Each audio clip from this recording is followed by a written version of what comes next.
Halo adik-adik semuanya, selamat datang dan bergabung bersama Pak Hasben di Aku Pintar Fisika. Kali ini kita akan membahas soal-soal Fisika SIMAK UI 2019. Semoga kalian semuanya sukses dan berhasil. Nomor 31. Sebuah elektron bergerak di ruang hampa searah sumbu X+. Misalnya ini elektronnya bergerak ke arah sumbu X+. Menuju ke daerah dengan medan magnet H32 kA per meter. H32 kA. Kilo itu adalah 10 pangkat 3. Maka ini jadi 32 kali 10 pangkat 3 ampere per meter. Elektron kemudian bergerak melingkar dengan jejari lintasan R2 meter. R2 meter. Massa elektron sebesar 9,1 dikali 10 pangkat min 31 kg serta muatan elektron sebesar 1,6 kali 10 pangkat min 19 kolom. Maka berapakah energi untuk menggerakkan elektron tersebut? Berarti berapa energi kinetik? Baik adik-adik, kembali ke gambar ya. Jadi kita lihat di sini V ke arah kanan dan medan magnet ke arah Y+. Berarti ke arah atas D-nya ya. D ke arah Y+. Ini. Nah, otomatis pakai kaidah tangan kanan, jari 4 sebagai B, ibu jari sebagai kecepatan, punggung telapak tangan sebagai gaya buat muatan negatif. Ingat, sedangkan telapak tangan adalah gaya buat muatan plus. Nah, berarti arah gayanya ke sana ya. Sehingga ketika di sini arah gayanya ke arah sumbu Z min. Lalu di sini juga tetap arah gaya menuju pusat, di sini juga arah gaya menuju pusat, sini juga, maka terbentuklah nanti apa yang kita katakan gerak melingkar ya. Nah, ini gerakannya. Jadi nanti elektronnya akan bergerak melingkar seperti pada gambar ya. Akan bergerak melingkar seperti pada gambar. Nah, ini. Inilah lintasan elektronnya adik-adik ya. Ini bergerak melingkar gitu. Tentu kalau kita perhatikan gerak melingkarnya melawan putaran jarum jam ya. Gerak melingkarnya melawan putaran jarum jam. Nah, itu ya. Oke, dengan jari-jari tentunya ini kita lihat di gambar, inilah yang merupakan tadi jari-jarinya atau yang kita sebut dengan R gitu ya. Ini R-nya yang nilainya 2 ya. Baik, sekarang masuk ke matematisnya. Oke, matematisnya. Usaha untuk menggerakkan elektron itu yang kita sebut dengan energi potensial listrik EP ya. Sedangkan kita ketahui usaha itu sama dengan perubahan energi kinetik delta EK. Nah, kalau kita jabarkan kembali delta EK itu apa? Yaitu energi kinetik akhir dikurang energi kinetik awal. Itulah usaha ya, selisih energi kinetik. Nah, sebelum elektronnya bergerak berarti EK nolnya masih 0. Maka yang tinggal adalah energi potensial sama dengan energi kinetik. Apa itu energi potensial? Energi potensial adalah muatan elektronnya sendiri dikali potensial yang mempercepat elektron tersebut atau V besar akan jadi sama dengan EK. Apa itu EK? Yang umum kita ketahui bahwa EK adalah setengah mv kuadrat. Setengah mv kuadrat. Nah, ya. Nah, di sisi lain kita harus ingat bahwa ketika elektron bergerak melingkar tadi, ada dua gaya yang bekerja pada elektron tersebut. Satu arah gaya ke dalam, satu arah gaya keluar yang seimbang ya. Yang seimbang, ke dalam dengan keluar seimbang. Maka dapat kita katakan bahwa gaya sentripetal mv kuadrat per R sama nilainya dengan gaya Lorentz, yaitu B kali muatan elektron kali kecepatan elektron. Ini mv kuadrat per R. Maka yang kita coret salah satu adalah V-nya di kiri dengan di kanan ya. Sehingga dapat kita peroleh bahwa kecepatan elektron ketika itu sama dengan BER ya. Medan magnet kali muatan elektron kali jari-jari lintasan R dibagi dengan M. Itulah V-nya ya. Baik adik-adik, sekarang kita gabung V yang ini ke energi kinetik ini ya. V ini masukkan kemari ya, maka hasilnya jadi apa? Nanti hasilnya menjadi setengah M kali V kuadrat. Ini semuanya dikuadratin. Berarti B kuadrat elektron kuadrat dikali R kuadrat dibagi M kuadrat. Nah, itulah yang sama dengan elektron dikali potensial yang mempercepat elektron tersebut. Maka kalau kita perhatikan adik-adik, di sini bisa kita coret yaitu E-nya salah satu ya. E di kiri sama di kanan. Maka tinggal ini. Bikin juga M-nya, coret atas dengan bawah. Sehingga tinggal sekarang bahwa V sama dengan setengah B ER kuadrat per M. Baik. Maka kalau kita masukin persamaannya, B-nya dikuadratin ya. Kita ingat kembali hubungan B dengan H ya. Hubungan B dengan H adalah sebagai berikut. B sama dengan mu 0 dikali I per 2 kali V kali dengan R. Berarti ampere adalah I, R adalah meter. Berarti ampere per meter itulah unsur H yang ada di data kita tadi adik-adik ya. Oh, berarti H adalah I per R. Kenapa? Karena ampere per meter. Oke. Jadi ini sebagai H adik-adik ya. Baik.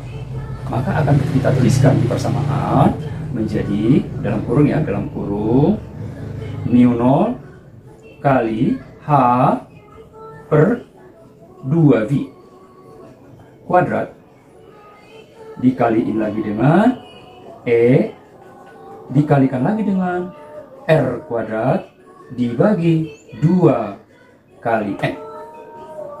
Nah, ini persamaannya dia ya. Tadi kita tinggal masukkan sekarang pada parabel yang sudah lengkap ya. Mu 0 berapa? Masih ingat? Mu 0 adalah 4 kali V kali 10 pangkat min 7. Dikali H-nya berapa? 32 kali 10 pangkat 3 per 2V. Per 2V dikuadratin. Jangan lupa ya, dikuadratin. E-nya berapa? 1,6 kali 10 pangkat min 19. R-nya berapa? 2 dikuadratin menjadi 4 ya. Per 2 kali massa. Massa tadi sudah di atas ya. 9,1 kali 10 pangkat min 31. Itulah secara data ya. Maka kita coret dulu sebelumnya, yaitu 4V dengan 2V. Ini menjadi 2 adik-adik ya. Terus 2 dengan 4 juga ini menjadi 2 ya. Maka kalau kita selesaikan, 2 kali 32 menjadi 64. 64 kali 10 pangkat min 4 dikuadratkan. Nah, hati-hati ya, dikuadratkan dikali 1,6 kali 2 berarti 3,2 ya. 3,2 kali 10 pangkat min 19 per 9,1 dikali 10 pangkat min 31. Nah, maka kalau kita selesaikan hasilnya menjadi 14 kali 10 pangkat 6 volt. Nah, pangkat 6 itu sama dengan apa? Sama dengan mega ya, berarti hasilnya adalah 14 mega volt. Sehingga jawabannya adalah Depok. Nomor 32. Lensa mata manusia merupakan lensa cembung yang memiliki indeks bias. Berarti kita sebut indeks bias lensa sebesar 1,44. Dengan medium tentunya udara ya. Indeks bias medium berarti sama dengan indeks bias udara. Adik-adik harus ingat, indeks bias udara itu adalah 1. Oke. Jari kelengkungan 7 mm itu kita ubah menjadi cm. Berarti R menjadi 0,7 cm. Oke, 0,7 cm. Baik, berikutnya. Jari kelengkungannya sama ya, berarti R1 dan R2 sama-sama dengan 0,7. Jika sebuah benda setinggi, lambang tinggi umumnya dilambangkan di optik itu H ya, setinggi 10 cm dan diletakkan sejauh 50 cm berarti S 50 cm.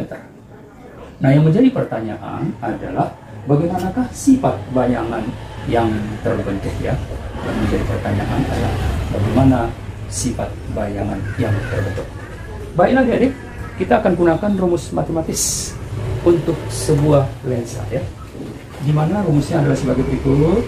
1 per fokus lensa sama dengan dalam kurung indeks bias lensa per indeks bias medium, tentu udara ya, dikurangi 1, itu kurung, dikali seper jari-jari kelengkungan pertama R, ditambah seper jari-jari kelengkungan kedua R. Sama-sama R ya, R1 dan R2 nya. Baik, kita masukkan angkanya sekarang. Indeks bias lensa berapa? 1,44 per 1. 1,44 per 1, tetap 1,44 ya. Dikurangi 1. 1,44 dikurangi 1 berarti 0,44. Oke. 1 per R tambah 1 per R berarti 2 per R. 2 per R. R-nya berapa? R-nya 0,7. Maka kalau kita selesaikan 0,44 kali 2 berarti 0,888 ya, 0,88 per 0,7. Itulah seper F-nya. Nah, ini masih seper F ya. Maka yang dicari F-nya berikutnya ya. F adalah dibalik menjadi 0,7 dibagi 0,8 ya. 0,7 0,8 sekitar 0,8 sebetulnya, 0,8 sekian. Nah, ini bisa kita bulatkan menjadi 1 cm ya. Andaikan dibulatkan menjadi 1 cm. Sehingga kalau kita lihat di gambar ya, di gambar garis-garis sinar atau cahaya, bahwa fokusnya adalah ini, dua fokusnya ini. Demikian juga di belakang ya. Ini kan bagian depannya, di bagian belakang sama halnya ada fokus dan 2 kali fokus. Ingat ya, depan, belakang ya, depan belakang. Depan belakang. Oke ya. Lalu kita lihat sekarang secara data yang sudah kita hitung tadi, bahwa fokusnya adalah, andaikan pendekatannya 1 cm, berarti 2 kali fokus masih 2 cm, sedangkan jarak 50 cm, berarti jauh dong di daerah sebelah sini ya. Jadi bendanya di daerah sebelah sini. Maka kalau kita gambarkan itu sebagai berikut, misalkan ini bendanya, kita katakan adik-adik ya, ini benda yang akan kita amati, kepalanya ini ke atas ya gambarnya, ini bendanya ya. Lalu kita arahkan sekarang sinar-sinar istimewa. Sinar datang sejajar sumbu utama, tentu akan dibiaskan melalui fokus. Akan dibiaskan melalui fokus ya. Yang berikut, sinar menuju fokus. Sinar menuju fokus. Sinar menuju fokus akan dibiaskan sejajar sumbu utama. Maka ternyata kalau kita amati adik-adik, terjadi perpotongan di sini. Oh, berarti bendanya kebalik ya. Bendanya terbalik, kepalanya jadi ke atas nih. Dan kelihatan lebih pendek dibandingkan bendanya ya. Jadi bayangannya berarti kita akan tentukan sifatnya, bahwa sifat bayangan, hati-hati adik-adik, ketika posisi bayangannya di depan lensa,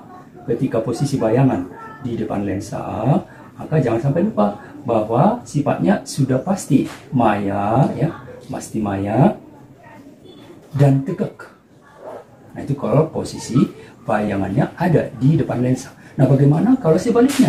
Jika bayangan berada di posisi di belakang ya, di belakang lensa. Nah, kalau posisinya di belakang lensa ya, maka sifat bayangannya adalah nyata dan terbalik ya, nyata dan terbalik. Ini sifat utama, jangan sampai adik-adik lupakan ya. Posisi bayangannya itu sangat menentukan sifatnya. Nah, baik, sekarang kalau kita lihat gambar berarti depan belakang ya, bayangannya ada di belakang, berarti nyata terbalik, dari panjang menjadi lebih pendek, berarti sifatnya adalah nyata terbalik diperkecil. Jawabannya B. Nomor 33. Gas oksigen berada dalam suatu wadah tertutup pada suhu 27,2 Kelvin tambah 273 menjadi 300. Jika konstanta Boltzmann 1,38 kali 10 pangkat min 23 Joule per Kelvin, maka kecepatan rata-rata molekul gas ya. Nah, perlu kita ingat kembali karena gasnya itu adalah diatomik, berarti V menjadi akar 5 kT per N. Akar 5 kT per N. Nah, N-nya kita cari dari persamaan jumlah mol sama dengan jumlah partikel dibagi bilangan Avogadro, atau jumlah mol boleh juga massa per mR. Oke, baik. Jadi kalau kita gabung kemari, berarti hasilnya menjadi 5 K kali T ya. Per M-nya kalau kita kali silang dari sini menjadi jumlah mol dikali mR. Nah itu dia ya, jumlah mol dikali mR. Kemudian N boleh dari sini kita ambil ya, menjadi akar 5 konstanta Boltzmann kali T per M-nya diganti jadi jumlah partikel N per NA. Jadi NA-nya naik ke atas, NA naik ke atas dikali mR. Nah ini adik-adik ya, tinggal kita masukkan angkanya sekarang menjadi akar dari 5, K-nya tadi 1,38 kali 10 pangkat min 23 dikali suhu dalam Kelvin tadi 300 atau 3 kali 10 pangkat 2. Bilangan Avogadro itu 6,02 kali 10 pangkat 23 dibagi dengan jumlah partikelnya diambil 1, mR-nya molekul oksigen berarti 32 gram per mol, 2 kilo menjadi 10 pangkat minus 3 ya. Angka kalau dikalikan itu hasilnya sekitar 624 meter per sekund. Nomor 34.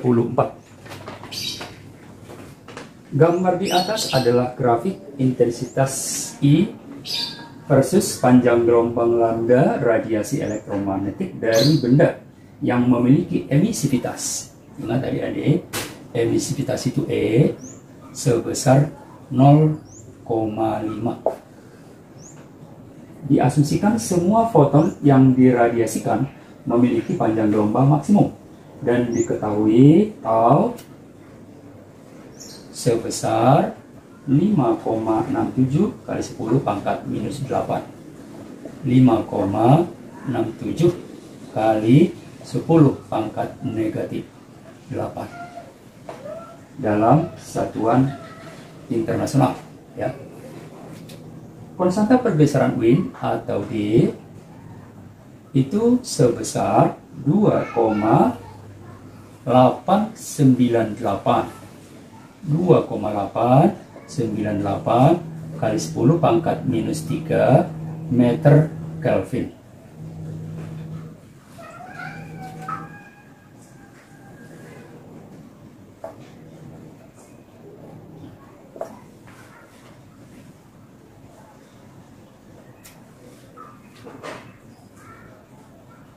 Tetapan Planck H sebesar 6,626 kali 10 pangkat min 34 Joule sekon. Tetapan Planck. Nah, yang menjadi pertanyaan, berapa jumlah foton yang diradiasikan benda tersebut setiap detik per meter persegi ya, jika temperaturnya atau T yang digunakan adalah yang 400 Kelvin, 4000 Kelvin. 4000 Kelvin. Maka yang ditanyakan yaitu jumlah foton per sekon per meter persegi. Berarti sama, itu artinya N per T kali A. Nah, baik adik-adik, sekarang kita ingat kembali bahwa dari kalimat tersebut ada cerita radiasi ya. Berarti kita harus hafal apa rumus energi radiasi ya. W sama dengan emisivitas kali tau kali T pangkat 4 kali luas permukaan dikali waktu. Sedangkan dianggap bahwa gelombang elektromagnetik itu kan sebagai cahaya, berarti dianggap seperti foton. Maka kita samakan pula bahwa energi foton itu adalah jumlah foton kali tetapan Planck kali kecepatan cahaya dibagi panjang gelombang lambda. Nah, ini akan kita gabung adik-adik ya menjadi satu persamaan. Kita gabung menjadi satu persamaan. Maka akan kita peroleh hasilnya menjadi E tau T pangkat 4 kali A kali T akan sama dengan jumlah foton N kali tetapan Planck H kali kecepatan cahaya C dibagi panjang gelombang lambda. Ya, sementara menurut hukum pergeseran Wien, ya, menurut hukum pergeseran Wien, adik-adik harus ingat bahwa perkalian antara panjang gelombang dengan suhu mutlak dalam satuan Kelvin sama dengan konstanta pergeseran Wien atau B. Berarti kalau kita ambil lambda jadi apa? Lambda menjadi B per T. Maka lambda ini kita ganti jadi B per T ya. Oke. Berarti kalikan sebelumnya dulu secara kali silang ya. Berarti E kali tau kali T pangkat 4 kali A kali T kali lambda sama dengan N kali H kali C. Nah, itu ya. Lalu kita ganti kembali adik-adik bahwa lambda itu adalah B per T ya. Lambda sama dengan B per T. Ini kita ganti menjadi B per T ya. Kita ganti menjadi B per T. B per T ya. Ini ada minor E terus A terus T pangkat 4 terus tau terus E ya, sama dengan N kali H kali C. Maka tentunya akan kita coret satu T-nya adik-adik. Ini coret di atas dan di bawah sehingga ini menjadi T pangkat 3. Baik, sekarang yang ditanyakan adalah N per TA ya. N per TA. Kalau kita lihat secara matematisnya, N per TA akan sama dengan secara matematis E kali tau kali T pangkat 3. E kali tau kali T pangkat 3 kali B dibagi HC. Nah, ini adik-adik ya. Nah, sekarang tinggal kita masukkan angkanya aja. Maka ini dapat menjadi satu kesatuan ya, yaitu 0,5 kali tau 5,67 tadi ya, 5,67 kali 10 pangkat min 8 dikali suhunya di pangkat 3 kan ya. Berarti 4 pangkat 3 ya, 4 pangkat 3 pangkat 3 dikali 3 berarti pangkat 9 ya. Pangkat 9 ya. Oke, pangkat 3 dikali 3 berarti pangkat 9. Oke. Dibagi dengan dikali dengan B. B-nya 2,898 kali 10 pangkat min 3. Dibagi dengan tetapan Planck yaitu 6,626 kali 10 pangkat min 34 kali kecepatan cahaya berapa? 3 kali 10 pangkat 8 ya. Maka adik-adik akan kita peroleh menjadi 2,6 kali 10 pangkat 25 ya. 2,6 kali 10 pangkat 25, jawabannya C. Nomor 35. Sebuah osilator harmonik sederhana terdiri dari balok bermasa 0,5 M, masa 0,5 kg, yang diikatkan pada ujung suatu pegas di lantai sehingga balok tidak mengalami gesekan ketika bergerak saat waktu awal atau T sama dengan 0 dan simpangan juga 0. Lalu bergerak ke arah sumbu X plus menurut grafik fungsi gaya seperti pada gambar di atas, dan gaya Fs sebesar 75 ketika X-nya 0,3 ya. Jadi gaya pegas Fs-nya di soal kita diketahui adalah 75 Fs. 75 Newton ketika X-nya,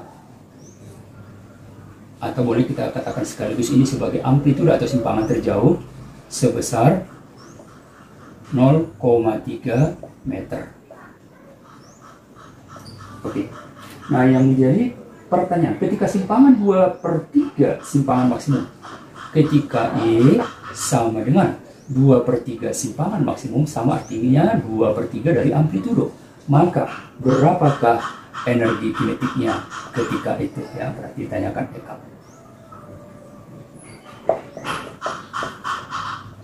Oke adik-adik, ada beberapa persamaan yang harus kita ingat dalam hal ini. Yang pertama, harus kita hafal apa yang disebut dengan persamaan untuk mencari konstanta pegas, ya.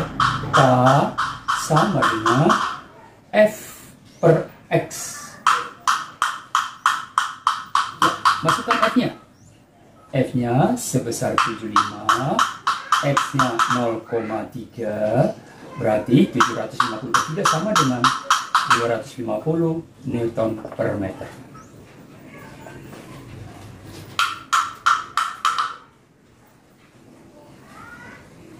Langkah berikut, simpangan menurut pernyataan soal adalah 2/3 dari amplitudo. Maka kalau kita masukkan amplitudonya tadi berapa?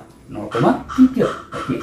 2/3 dari 0,3. 2/3 dari 0,3 tentunya 0,6 dibagi 3 sama dengan 0,2 meter. Itu simpangannya. Nah, lalu ketika itu terjadi, yang ditanyakan berapakah energi kinetiknya. Maka perlu kita ingat adik-adik, untuk keadaan licin, tadi di soal kita katanya permukaannya licin, berarti berlaku persamaan bahwa energi mekanik atau energi total sama dengan energi kinetik ditambah energi potensial pegas. Energi potensial pegas. Oke. Maka dapat kita tentukan sekarang dari persamaan tersebut bahwa EK sama dengan energi mekanik atau energi total dikurang energi potensial. Energi mekanik itu rumusnya apa? Setengah dikali konstanta pegas dikali amplitudo kuadrat. Sedangkan energi potensial pegas itu apa? Setengah dikali konstanta pegas dikali simpangan kuadrat. Maka kan kita peroleh persamaannya menjadi, keluarkan setengah K-nya adik-adik, berarti setengah K dalam kurung amplitudo kuadrat dikurang simpangan kuadrat. Sehingga kalau kita masukkan angkanya sekarang, setengah kali konstanta tadi sudah kita peroleh 250, amplitudo dikuadratkan berarti 0,3 kuadrat sama dengan 0,09 dikurang simpangan 0,2 kuadrat 0,04. Sehingga kalau kita selesaikan ini dibagi 2 125 dikali 0,05 ya.